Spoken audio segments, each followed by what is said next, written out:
Bienvenue à toutes et à tous, je suis Marius, j'espère que vous allez bien. Alors évidemment, je vous retrouve pour ma review sur Hell in a Cell et on va pas perdre un instant et tout de suite nous centrer dans le vif du sujet. Honnêtement, je m'attendais à pas mal de choses concernant ce pay-per-view et ça s'est pas vraiment passé comme je l'espérais. Mais il y a des choses très intéressantes évidemment. Et il est vrai que je m'attendais à la fois à pire et à la fois à quelque chose qui pourrait nous surprendre. Vous voyez, il n'y a pas eu grand chose de surprenant, des résultats plus ou moins logiques. Enfin bon, nous allons en parler. Premier match en kick-off qui a été ajouté à la dernière minute. Natalya contre Mandy Rose. Ça faisait des semaines et des semaines que je me demandais où étaient passées les championnes par équipe et grâce au ciel elles sont toujours là. Enfin je trouvais ça bizarre qu'elles n'apparaissent pas ces dernières semaines et les voir là, bah c'était super cool. Et victoire par soumission de Natalya sans surprise. Je salue également la performance de Mandy Rose. Pour un match en kick-off, c'était vraiment pas mal, franchement. Et j'espère que les championnes par équipe vont être beaucoup plus mises en avant dans le futur parce que ces dernières semaines c'était pas trop ça et ça me faisait un tout petit peu flipper. Au show principal, on commence par le match Hell in a Cell match entre Bayley et Bianca Belair. Je me faisais pas trop de mourons là-dessus pour être honnête. Bianca a conservé et c'est tout ce qui compte les potos, oui.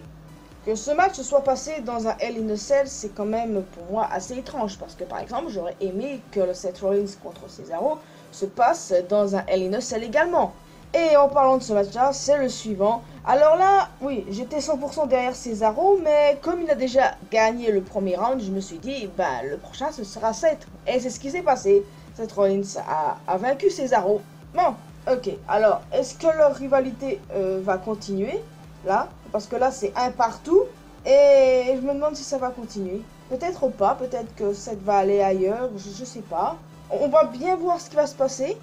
Mais franchement, Cesaro, je l'adore, Seth, je l'adore et les deux ont une très bonne performance. Donc voilà, je ne m'attendais pas non plus à grand chose avec ce match, mais j'aurais aimé qu'il se passe dans un Hell in a Cell. Ça aurait été quand même beaucoup plus cool. Match suivant, je l'attendais beaucoup aussi celui-ci, entre Alexa Bliss et Shayna Baszler. Alors là les amis, le contrôle mental d'Alexa Bliss sur Nia Jax. On a déjà eu ça la semaine dernière avec Reginald. Alexa, avec tout ça, bah elle gagne. J'aime bien tout ce qui est paranormal et tout, et j'aime bien ce qu'ils font d'Alexa. Mais honnêtement, il y en a beaucoup qui critiquent ça sur les réseaux parce qu'ils aiment pas beaucoup de comment c'est fait quoi. Bah moi au contraire j'aime bien. Par contre c'est vrai que ces dernières semaines, j'aurais pas pensé que Shayna et Nia étaient encore une équipe. Avec la semaine dernière on a eu la preuve que c'était toujours le cas. Mais là, le contrôle d'Alexa Bliss, j'ai hâte de voir jusqu'où ça va aller. Et surtout si Lily va être une personne en chair et en os dans le futur, comme on spéculait. Il y a des tas de noms qui sortent. Je vais me taire parce que je porte la poisse, encore une fois. Et bon voilà, c'est ça qui est ça. D'ailleurs, en parlant d'Alexa, il me tarde de revoir le Fiend. Apparemment, son retour est programmé vers août, donc grosso modo vers SummerSlam. Donc j'ai hâte de le revoir. Et la rumeur comme quoi il n'arrivait pas à se remettre de la mort de son ami Johnny Burr, enfin Brody Lee, c'était qu'une rumeur inventée par les fans. Au contraire, ils savent pas quoi en faire pour l'instant, mais son retour serait programmé vers août-septembre, vous voyez. Et j'ai tellement hâte de le revoir. Le match suivant, Sami Zayn versus Kevin Owens. Bon, of course, j'étais pour Kevin et j'étais assez étonné de voir que Zayn le remporte. Vous avez remarqué les gueules de con que se tape Zayn à chaque fois sur les affiches? Ah, il me tue. Mais bref, je m'attendais pas à ce résultat parce qu'il faisait un peu trop son mariole aussi ces dernières semaines. Alors, je me suis dit, bah il va se faire défoncer, écoute, c'est le choix logique. Bah non, en fait, c'est pas ce qui s'est passé. Hâte de voir ce qui va se passer si du coup leur rivalité va continuer. Match suivant pour le Raw Women's Championship. Charlotte contre Rhea Ripley. Bon là encore, je m'attendais à quelque chose de bien, mais en fait, ça s'est pas passé comme je l'espérais. Enfin, c'est pas que ça s'est pas passé comme j'espérais, mais plutôt, je m'attendais à un bon match. À la place, j'ai l'impression que ça a été plutôt bâclé. Victoire de Charlotte Flair par disqualification, parce que j'espérais honnêtement que Rhea conserve et qu'elle reste championne un peu plus longtemps. Mais une autre partie de moi espérait voir Charlotte championne. Pourquoi? Eh bien, pour que les rageux la ferment, simplement. Aussi simple comme ça. J'aurais aimé voir leur réaction aux rageux.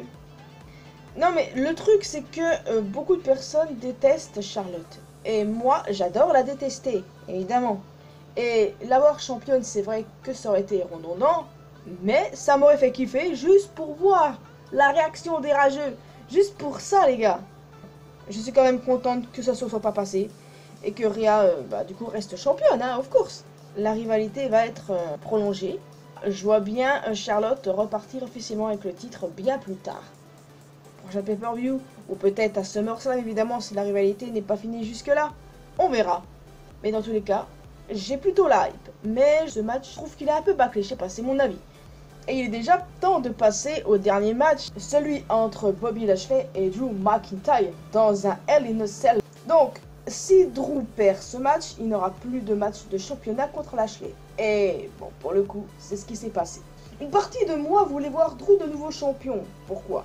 Parce que j'adore Drew. C'est vrai que c'est redondant parce qu'on a l'impression de voir les mêmes choses depuis quelques mois déjà. Drew contre Lashley, encore et encore, je suis d'accord. Mais j'aime Drew, je peux pas le détester, je peux pas, c'est impossible. Mais une autre voulait voir Lashley encore champion, conservé un bon bout de temps. Je suis contente que Lashley ait conservé. Peut-être, dans le futur, il aura un adversaire à sa taille. Je parle évidemment de Brock Lesnar. En effet, je m'attendais à ce que Lesnar fasse son comeback à Hell in a Cell, mais ça s'est pas passé comme ça. Et je suis un petit peu déçu en soi. Mais si Lesnar doit effectuer son retour, c'est pendant une grande occasion. Et à mon sens, SummerSlam, c'est la meilleure solution, de mon point de vue. Donc, Lashley peut très bien avoir une autre rivalité jusqu'au retour de Lesnar à SummerSlam. Bon, ça encore, c'est mon point de vue sur la chose. Mais bon, même si Lesnar n'est pas un lutteur que j'apprécie particulièrement, faut dire qu'il est vachement aimé. Et comme le retour des fans est en juillet, d'ici SummerSlam, et ben voilà, quand il sera de retour, ce sera le feu. Et on nous prévoit beaucoup de belles choses pour SummerSlam. Stephanie McMahon l'a dit, et j'ai hâte de voir du coup à quoi elle faisait allusion. Qu'est-ce qui va se passer dans les prochaines semaines, dans les prochains mois. Et ça me hype beaucoup. Enfin bref. Vous avez vu le match de bourrin quand même que c'était un match de fou. Vous avez vu l'état de Drew après le match? Ça c'est incroyable. Et après on ose dire le catch c'est fake. Ok, en partie.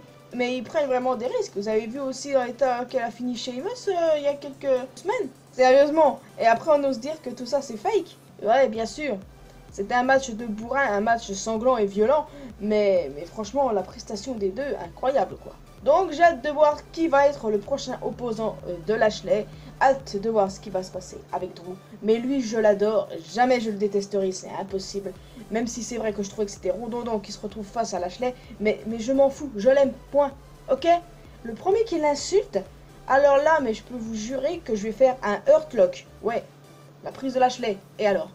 Donc voilà, bon show dans l'ensemble, j'ai quand même envie de dire des résultats plus ou moins logiques. Et j'ai été quand même vachement impressionné que ce soit Zayn qui le remporte et pas Kevin. On va voir si leur rivalité va continuer. Pareil pour Cesaro et Seth. Bon, je m'attendais à la victoire de Seth pour le coup puisque Cesaro avait déjà gagné la première fois. Et bon voilà, de voir aussi si la rivalité entre Charlotte et Rhea va continuer. Mais apparemment, vu ce qui s'est passé après le combat, je pense quand même que oui, ça va durer. Et qu'au final, Charlotte ressortira championne. Donc voilà, hâte de voir ce qui va se passer à Raw ce soir. Donc n'hésitez pas à me donner votre avis sur ce show les amis. Quel est le match que vous avez préféré? Bon, on est d'accord, là je pense que je vais très clairement choisir le main event entre Lashley et Drew. Clairement, là, clairement pas besoin d'aller plus loin et de l'expliquer. Donc voilà, je pense vous laisser officiellement ici les potos, je vous ai absolument tout dit, j'ai juste trop hâte de voir ce qui va se passer dans les semaines à venir et j'ai surtout hâte d'être à SummerSlam parce que depuis que Stéphanie a promis des choses incroyables, eh ben j'ai vraiment trop hâte. Le retour du Fiend, potentiellement celui de Lesnar et potentiellement aussi celui de John Cena comme l'évoquent les rumeurs, eh ben franchement, je pense qu'on est bien et ça va être vraiment génial.